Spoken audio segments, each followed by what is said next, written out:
Неужели начинается та самая зимняя кампания? Вот об этом я и предлагаю поговорить с нашим экспертом. Сегодня военный обозреватель Юрий Подоляка с нами. Юрий Иванович, здравствуйте.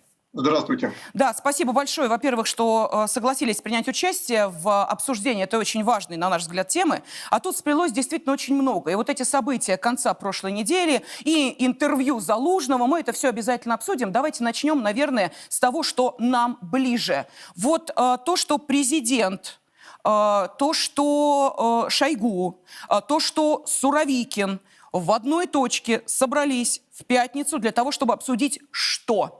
Вот я не знаю, будут ли это предположения, догадки или, может быть, какой-то инсайт, но тем не менее. Вот почему такая массированная мозговая атака была? Ну, вы знаете, я все-таки это связываю с тем, что завтра будет расширена коллегия Министерства обороны Российской Федерации, которую, по-моему, впервые за время проведения специальной военной операции будет возглавлять лично Владимир Владимирович Путин. А отсюда многие предполагают, что могут здесь быть приняты серьезные кадровые решения. И вполне может быть, что в рамках вот этого визита что-то говорилось по этому поводу. Я могу предположить именно такую версию. Угу. Если будут, по вашему мнению, предприняты определенные кадровые решения, то в связи с чем? Ну, в связи с тем, что, наверное, политическое руководство страны считает, что не все хорошо получается у военного руководства, и значит, нужно это каким-то образом улучшить. Соответственно, отсюда обычно принимаются кадровые решения. Ну, давайте тогда пройдем по основным точкам. Вот на передовой, я знаю, что у вас есть информация, и нашим зрителям, наверное, тоже не безинтересно будет узнать о реальном положении дел на передовой. Говорить только то, что можно, потому что мы понимаем, сейчас у нас действует и закон о фейковой информации, плюс к этому есть еще эти данные, которые мы просто, в силу того, что нас смотрят и по ту сторону, не можем предоставлять. Итак, то, что считаете нужным, что сейчас на линии соприкосновения? Ну, если мы посмотрим на самые высокие точки, на самые высокие высоты, то есть с стратегической точки зрения, то мы, по сути, вернулись в ситуацию лета. То есть когда противник, вы помните, август, сентябрь, октябрь, он предпринимал активные наступательные действия, местами успешные, местами нет. Тем не менее, это была новая тактика противника, которой мы научились противостоять только в районе ноября. Сейчас в целом все вернулось на круги своя, то есть очень неудачная для противника конфигурация, когда он не может никаким образом навязать нам свою инициативу, а мы, используя свою артиллерийскую, в первую очередь, мощь, авиационное превосходство, мы наносим ему гораздо большие потери, чем ему бы хотелось, и это возможно при оборонительных боях. И это очень сильно мешает командованию ВСУ и их западным партнерам планировать дальнейшие операции, потому что те резервы, которые они готовили для наступательных операций, они сегодня сжигаются в первую очередь в Артемовском сражении, очень много бросают в район Донецка, потому что наши войска там давят. Вот накануне взяли центр Марьинки, это ключевой на самом деле момент, чтобы вы понимали, почему такие ожесточенные бои, почему противник так упорно держался за Марьинку и почему это очень важная победа, несмотря на то, что продвижение здесь измеряется сотнями метров. Марьинка — это ключ, по сути, к Донецку, потому что, взяв полностью Марьинку, мы нависаем над, по сути, флангом и тылом угледарской группировки. Развивая наступление на юг, опираясь на Марьинку, мы можем ударить тыл Угледару, таким образом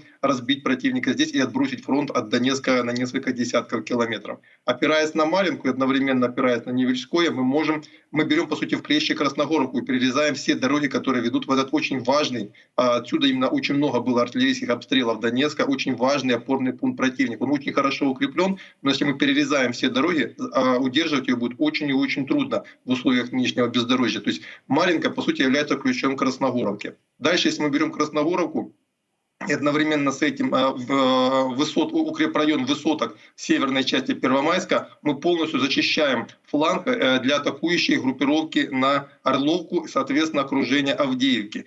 Мы сможем уже нормально развернувшись, наступать на Авдеевку, окружать ее, отрезать от основных дорог коммуникаций и, окружив, поставить противника перед выбором: либо сражаться в окружении, как в Мариуполе, либо убегать из Авдеевки, как из Лисичанска. Это тоже очень важный момент. Взяв Авдеевку, и одновременно с этим мы переходим постепенно к Артемовску. Ребята из Вагнера сейчас атакуют не только Артемовск, но и пытаются обойти Торецк с севера, это бывший Дзержинск. А отсюда мы, взяв Авдеевку, начинаем окружать уже Торецк с юга. То есть мы получаем еще один полукотел. То есть на самом деле, вот как костяшки домино, да, поставлены одна за одной, Марьинка является ключом к очень многим будущим операциям. И на самом деле то, что произошло накануне, это очень важно. Хотя это действительно продвижение составляли там, полкилометра от силы. Но это очень важно. То есть взят укрепрайон, который мы на самом деле штурмовали на протяжении многих месяцев. И противник не случайно сюда концентрировал свои силы, контратаковал, потому что он отлично понимает значимость этого укрепрайона, и не только для Донецка, а для всей операции на Донбассе. Ну и дальше Артемов здесь, в принципе, тоже постепенно мы сжимаем удавку над Артемовском, охватываем ее с юга. Вот в этих выходных появилась информация, что мы взяли таки железнодорожную станцию Курдюмок, это севернее, не Курдюмовка, прошу прощения, Клещеевка, это севернее населенного пункта, а южнее мы зашли несколько днями ранее, вагнеровцы взяли несколько важных районов, и по сути они теперь, противник в этом населенном пункте зажат с 3 сторон. И, соответственно, оборонять уже ее намного труднее. Я думаю, что в ближайшие дни мы услышим новость о том, что Клещеевка полностью освобождена. А это последний укрепрайон серьезный перед Ивановским. А Ивановская, напомню, находится на трассе коммуникации между Константиновкой и Артемовском. Это основная трасса снабжения противника в районе Бахмута. То есть мы постепенно обходим противника с юга и перерезаем его коммуникации. Либо пока артиллерийским огнем, либо потом чисто физически, когда мы возьмем эти населенные пункты. А падение Артемовска, это автоматически является падением всей линии обороны Артемов, Солидар, Север. Соответственно, противнику уже в ближайшей перспективе после падения Артемовска придется отходить на новые рубежи обороны, опирающиеся на высоты перед Славянском, Краматорском, Дружковкой и той же Константиновкой. Но вот вы знаете, если услышать оценку вот того, о чем вы сейчас говорите с той стороны, то украинские источники говорят о том, что вот Сергей Суровикин выбрал стратегию изматывания вооруженных сил Украины. Вот то, о чем вы сейчас рассказываете, это стратегия или имеется в виду что-то другое? Ну, на самом деле стратегия выбирается исходя из возможностей. Да? То есть, насколько я понимаю, по техническому состоянию нашей армии мы пока не способны проводить рассекающие операции, как времен Великой Отечественной войны, потому что есть определенные технические трудности в их проведении. Соответственно, мы проводим наступательные операции, исходя из наших возможностей. А такие операции на сегодняшний день очень, мы не можем их вести на большую глубину. И таким образом навязать противнику сражение вот такое на изматывание, с учетом нашего превосходства в артиллерии, это даже противник признает, тот же Арестович говорит, что по его оценкам под Артемовском превосходство российской артиллерии где-то 1 к 9, то есть по сути на порядок, и авиация то же самое. И здесь, соответственно, мы можем навязать сражение с самым главным перемалыванием частей противника, потому что в конечном итоге, потеряв армию, ты теряешь все. Я хочу напомнить историю Первой мировой войны. Германия капитулировала перед Францией, Великобританией, Соединенными Штатами Америки, не сдав ни одного квадратного километра своей территории. Они находились на территории Бельгии, на территории Франции. Но уничтоженная военная мощь Германской империи, то есть уничтожены, перемолотые их войска, уже поставили политическое руководство страны перед фактом, что нужно капитулировать. Что, собственно говоря, Германская империя и сделала. То есть на самом деле это очень важно. Как еще говорил Александр Васильевич Суворов, самое важное – это уничтожить живую силу противника. Нет армии, территория пойдет сама. Соответственно, сейчас противнику очень не нравится та стратегия, вернее, то, что происходит под Артемовском, то, что происходит вокруг Артемовска, Солидара, потому что они действительно несут огромные потери. Юрий Иванович, ну вот сейчас, когда вы сами сказали, напомнили точнее о том, что действительно главное, чтобы было кому воевать, а территорию присоединяться, вопрос, вот сейчас, когда мы оцениваем решение по Херсону, как вы считаете, оно себя оправдало? Ну, я, как и раньше, и как и сейчас, придерживаюсь той точки зрения, что все-таки нет, потому что это важнейший был плацдарм для дальнейшего броска на Николая в Одессу, которого мы лишились на очень многие месяцы. Я с ребятами, которые на том направлении довольно плотно был знаком и общался, в принципе, одержать Херсон мы могли еще очень долго. Да, могло быть как-то сказаться это на операциях на Донбассе, безусловно, но, тем не менее, мое мнение осталось прежним. Ну, а если говорить о тех жертвах, которые не были допущены для того, чтобы вот держать этот город, не давать врагу взять его, эта тема сейчас ушла, о ней говорить бессмысленно? Ну, о чем говорить, если, знаете, после драки кулаками не машут.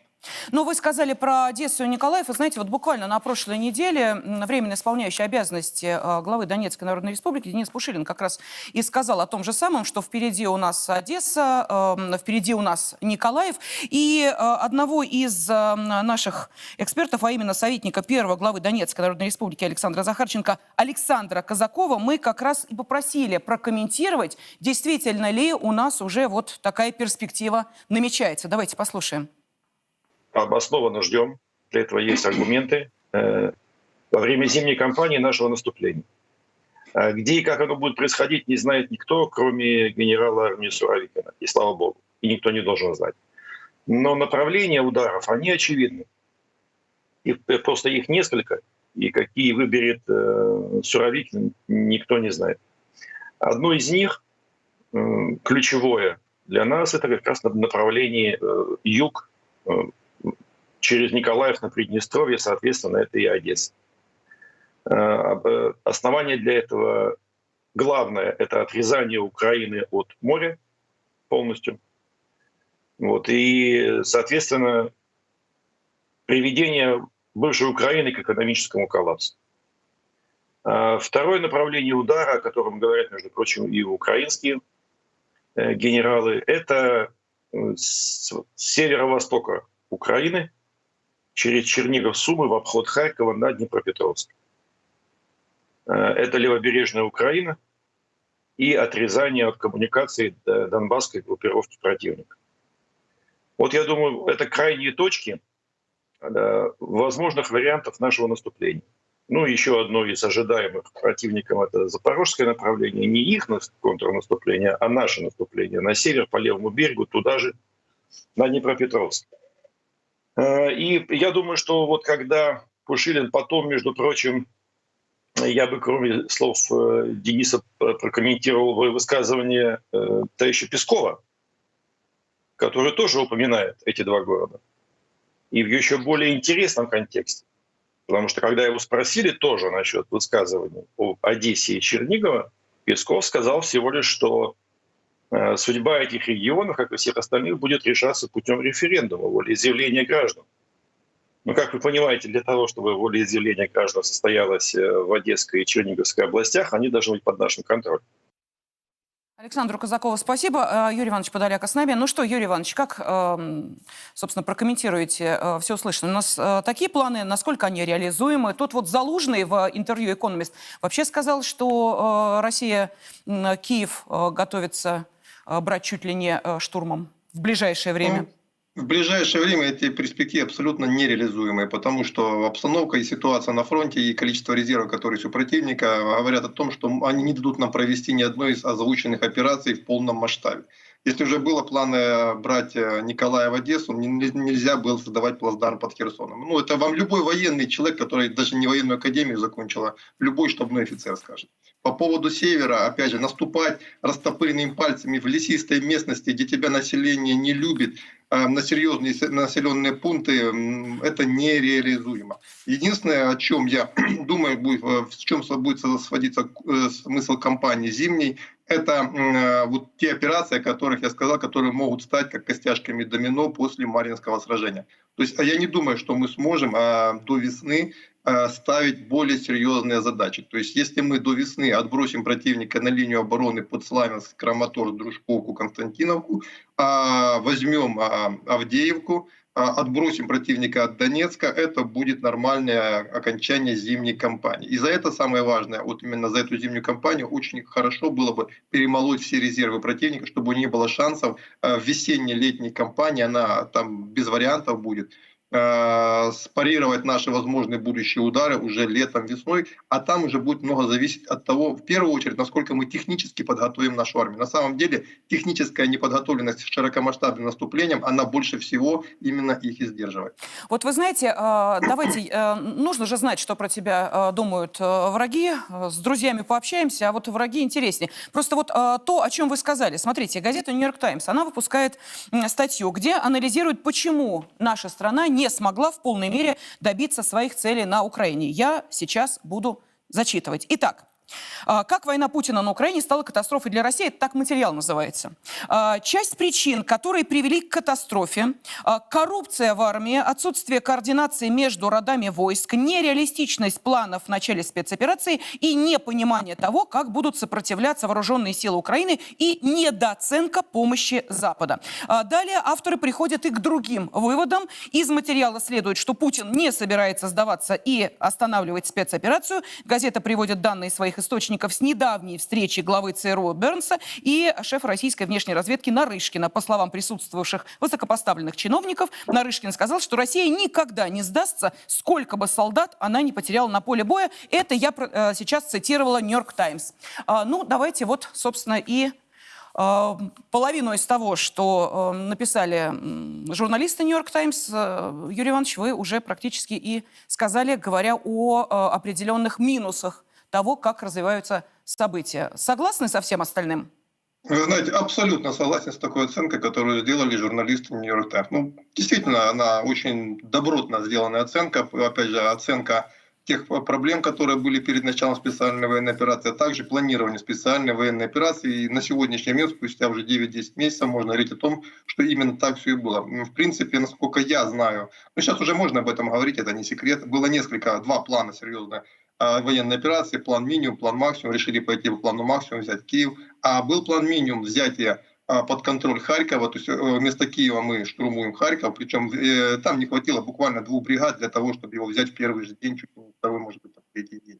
И, соответственно, основные усилия направить на Харьков и на отрезание Украины от моря. На одесском направлении, то есть я очень внимательно комментировал, смотрел, и у меня были хорошие источники, я очень плотно комментировал тогда весной ситуацию на Николаевщине. Мы, в принципе, почти дошли до Южноукраинской АЭС. У противника там не было ничего, кроме маленьких заградотрядов из местной теробороны. Там, например, на Вознесенск там было, по-моему, рота местной теробороны, которую можно было разбить без больших проблем, например, роты российских военнослужащих. Они бы не оказали бы серьезного никакого сопротивления. Тем не менее, этой роты там не было. Там нам буквально взводные опорные пункты были, которые мы сдерживали линию обороны, и ее нам пришлось потом сворачивать. 2 бригады здесь, и мы отрезали противника до Приднестровья, и, соответственно, весь юг падает, и более того, это для нас комплементарные территории. Базируясь на Одессу, базируясь на Харьков, мы могли бы формировать в том числе и добровольческие подразделения на территории бывшей Украины, и это бы полностью изменило ход ведения кампании. Поэтому я абсолютно согласен с оценками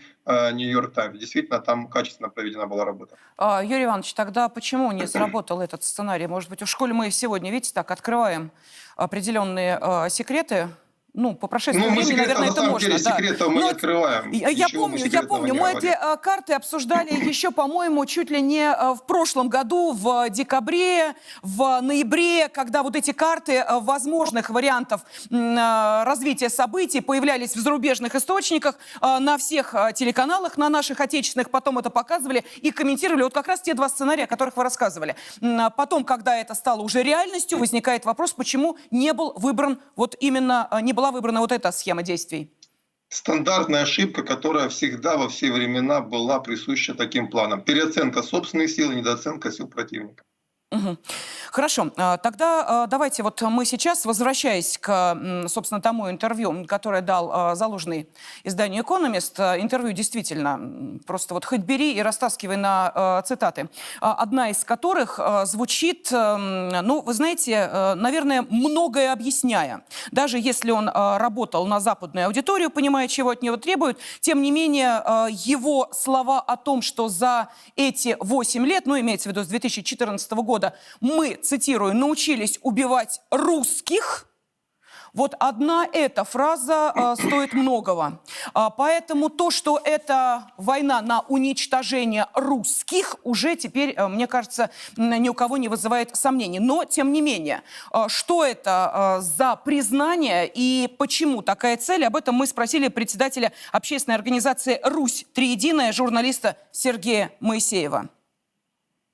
Мы понимаем, что это тяжелое духовное заболевание общества, и, к сожалению, фашизм лечится только такими методами, которыми лечился и в середине 20 века. Только Сталинград, только подобного рода котлы, они приводят к отрезлению, потому что фашизм замешан на гордыне духа.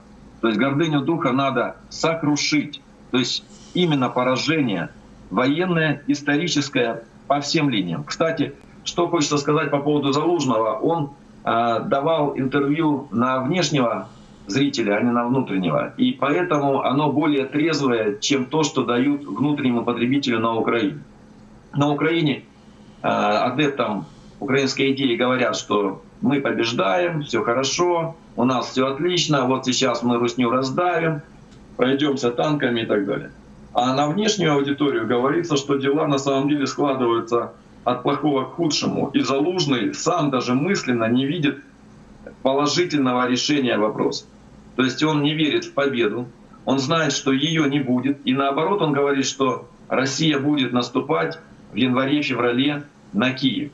То есть и он клянчит, просит оружие, но в тех объемах оружия уже просто нет. То есть он его не получит. Не потому, что ему не хотят дать, а потому что запасы истощились. Спасибо Сергею Моисееву. Юрий Иванович, ну вот давайте я еще раз точную цитату приведу Залужного, главкома ВСУ. «Самый главный опыт, который у нас был, и тот, который мы исповедовали почти как религию, заключается в том, что русских и любых других врагов надо убивать, просто убивать, а главное не бояться этого делать». Ну вот теперь возникает вопрос, кто, собственно, по ту сторону, с кем наши ребята сталкиваются лицом к лицу. И вспоминая вот признание пленного украинского военного артиллериста, ну вот вы, не вам мне рассказывать, я просто нашим зрителям об этом говорю, который сказал на вопрос, есть ли сомнения у тех, кто отдает приказы наносить удары по больницам, детским садикам, жилым домам, понимая, что там нет военных, ответ был: никаких сомнений нет. Ну что, Юрий Иванович, что скажете? Ну, я начал скажу, что я с Сергеем полностью согласен, с Моисеевым. Действительно, он правильно, но он очень подкован в этих вопросах человек, я его так давно знаю. Кстати, он принимал участие в попытке взятия Харькова. Он еще очень смелый человек, на самом деле, чтобы кто их не знает. Да? Так вот, очень правильная оценка. Мы должны их сломить в первую очередь силу духа, и мы должны им навязать нашу силу духа. К сожалению, по-другому действительно нацизм не победишь. И возвращаясь к Залужному, почему он так говорит, на самом деле он прекрасно понимает ту задачу, которую ставят перед киевским режимом их западные партнеры. Их задача такова: побольше убить русских. Соответственно, он и докладывает: мы научились убивать русских, дайте нам оружие. То есть это часть той просьбы, которую он выкладывает перед западным партнером. Дайте нам танки, дайте нам артиллерию, дайте нам боеприпасы, и мы, уже научившись убивать русских, будем их убивать еще больше. То есть это не нужно так разделять его, так сказать, заявление на две части. И это, собрав воедино, мы понимаем сущность этого заявления. А на самом деле действительно проблема с поставками серьезная. Киев это прекрасно понимает. Я согласен, что Залужный прекрасно понимает, что войну он не выиграет, тем не менее он может ее тянуть, он может ее, окончание войны оттянуть, он может затянуть ее на какой-то промежуток времени.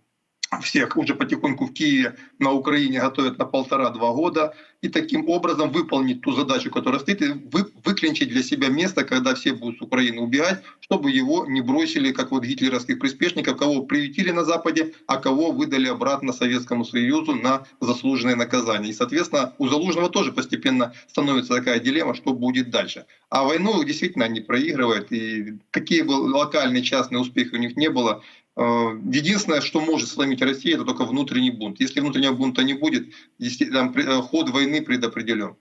Ну да, это понятно, но тем не менее по поводу силы духа, давайте мы сейчас уж, Коля, основная тема-то у нас все-таки... Мы тут посмотрели, кстати, 8 октября Суровикин принял, так сказать, командование объединенным группировкой нашей спецоперации, уже 2 месяца, да, и вот, Юрий Иванович, если говорить об определенных, я не знаю, особенностях того, как стала проходить спецоперация, то, что именно при Суровикине стали наноситься вот эти, так называемые удары возмездия по критической инфраструктуре Украины. Вот это действительно действенный метод, как вы считаете? Вы знаете, я бы все-таки акцентировал внимание на немножко другие достижения Суровикина. Возможно, это не только лично Суровикина так совпало, тем не менее это стало действительностью именно при Суровикине. Как только его назначили командующим специальной военной операции, на всех направлениях, где наши войска не предполагали стратегического наступления, везде начали копать наконец-то серьезные нормальные линии обороны. До этого этого всего не было. И это, кстати, помогало противнику рассекать наши очень редкие на тот момент ряды и обходить их, и, соответственно, добиваться результатов на Харьковском, в Харьковской области. Самое успешное у них было наступление. В районе Изюма уже так не было, а в районе Херсона, ну, как бы уже не будем поднимать еще раз эту тему. Так вот, Суровикин, при Суровикине, как только он стал главнокомандующим специальной военной операции, сразу начали по всему направлению, по всем этим линиям копать нормальные линии обороны. Сейчас, например, вторую линию обороны в районе Сватова уже заканчивают. То же самое, 3 линии обороны сделано в районе Херсонской области, Запорожской области. То есть там, где мы пока не предполагаем стратегических наступательных операций, мы лишаем противника шанса вообще что-то проводить. Если мы вспомним, весь ноябрь противник пытался взломать нашу оборону на Сватовском направлении теми же самыми методами, какие давали ему успех в районе Балаклея. И абсолютно ничего не добился, кроме огромных потерь. Это говорит о том, что вот здесь было все правильно, приняты правильные решения, которые дали совершенно нужные нам результаты. А еще очень важный момент. Возможно, опять же, это совпало, что это во время Суровикина реализовано было, но тем не менее это тоже отмечает везде, на всей линии боевого соприкосновения. То, вот о чем пишет Нью-Йорк Таймс, о том, что одной из главных проблем на начальном этапе войны нашей армии было плохое взаимодействие родовых войск. Сейчас об этом уже постепенно мы можем забывать. Взаимодействие очень быстро восстанавливается, очень быстро мы внедряем самые передовые методы ведения борьбы, и это уже даже противник тоже ощущает. И вот были недавно заявления одного из высокопоставленных офицеров, которые занимаются планированием операций украинских, что да, вот русские быстро научились, они теперь это делают, они теперь это умеют, и нам это составляет большие проблемы. Поэтому вот я бы акцентировал даже не столько по ударам по энергоструктуре, а вот столько то, что чисто военной точки зрения приход Суровикина резко изменил ситуацию в армии. Но, Юрий Иванович, вот то, о чем вы говорите, удивительно, почему это не было сделано раньше. Ну ладно, сейчас эти вопросы задавать уже глупо, бессмысленно и не время. Но каким образом вот удалось подготовить украинскую армию, довести ее до такого состояния, что она способна там вгрызаться и демонстрировать то, что она демонстрирует, даже, может быть, под психотропными веществами, скажем так, которые не единожды находили, но, тем не менее, эффект достигается. Вот мы этого не замечали, что ли? Мы не обращали на это внимания все эти годы. Мы закрывали на это глаза. Сейчас их накачивают оружием. Мы тоже говорим, это не то оружие, это вот вообще там что-то пришло непонятно чего, да и обращаться они с ними не умеют. Вот это остаточные явления, которые у нас были все эти 8 лет, когда мы смотрели и не видели.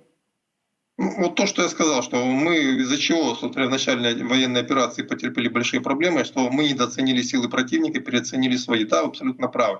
А на самом деле, что было серьезного у ВСУ, еще не было у нас, это боевой опыт. Как ни крути, война на Донбассе, она была другой, но тем не менее боевой опыт, через который, кстати, прогнали несколько сот тысяч человек, то есть, по сути, уже боеготовый резерв, которые использовали в первые месяцы операции. То есть мы вот сейчас только в сентябре начали призывать людей, которые кто 10 лет не служил, кто больше лет не служил, да, а они-то призывали изначально тех, кто уже был обкатан на Донбассе за все эти 8 лет войны. Соответственно, их подготавливать уже не надо, они очень быстро смогли влиться в ряды, и, соответственно, они получили превосходство в пехоте, и которое они реализовали в августе, в октябре текущего года, да. И сейчас это нейтрализовано, но у противника, по сути, последний вот этот козырь, который у них был, он забран. Потому что, я вижу по последним событиям, мы научились уже работать и против хаймерсов, да, они наносят нам поражения какие-то, но это уже все менее болезненные поражения, уже тактика ведения боевых у них есть.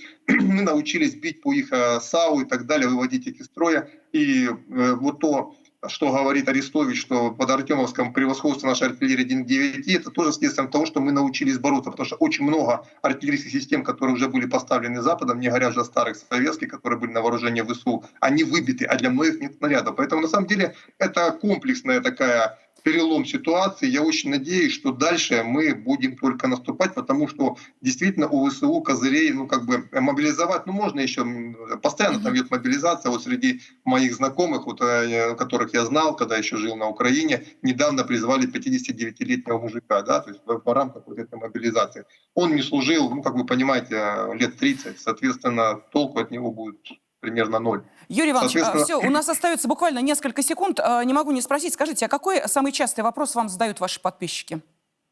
Вы знаете, они жалуются в основном. Понятно.